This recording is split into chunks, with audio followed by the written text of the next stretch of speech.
Hello everyone, आपलं स्वागत आहे क्रेझी किचनमध्ये। आज आपण बनवूया साध्या आणि सोप्या पद्धतीने कैरीचा गुळांबा।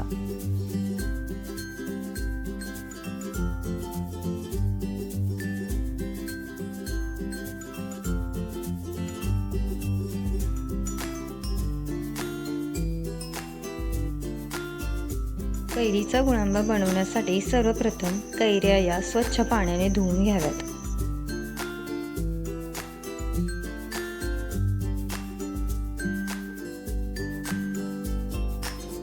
कैऱ्या धुवून झाल्यानंतर कैरीच्या देठाकडील भाग हा काढून घ्यावा।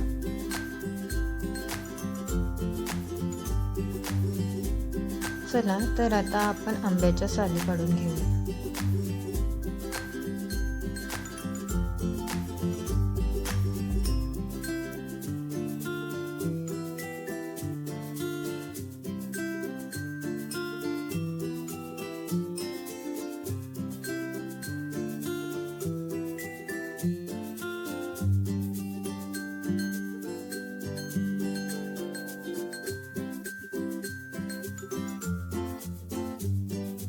या पद्धतीने आता आपल्या सर्व आंब्याच्या साली करून झालेल्या आहेत।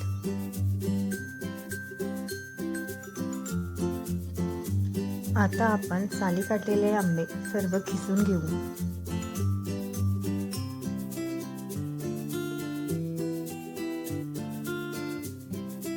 आता आपले सर्व आंबे खिसून झालेले आहेत।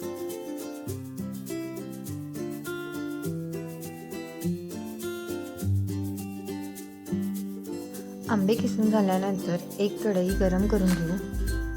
त्या गरम केलेल्या कढईमध्ये आंब्याचा किस 3 वाटे घेऊ।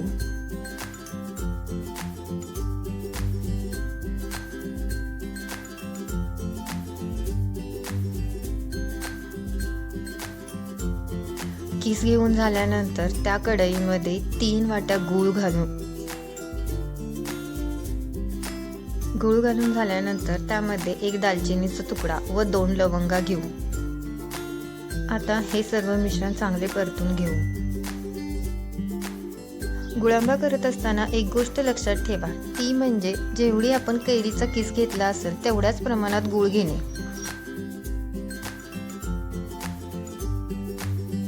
आपला हा किस चांगला परतून घ्यायचा आहे, त्यातील पूर्ण गूळ वितळून द्यायचा आहे। हे मिश्रण चांगले कढईतून सुटू लागले की आपला गुळांबा तयार झाला आहे हे समजून घ्यावे व त्यात वरून वेलची पूड घालावी। वेलची पूड घालून हे मिश्रण चांगले परतून घ्यावे। चला तर आता आपला हा गुळांबा तयार आहे। एकदा घरी बनवून बघा व आवडला तर नक्की लाईक, शेअर व चॅनलला सबस्क्राईब करायला विसरू नका।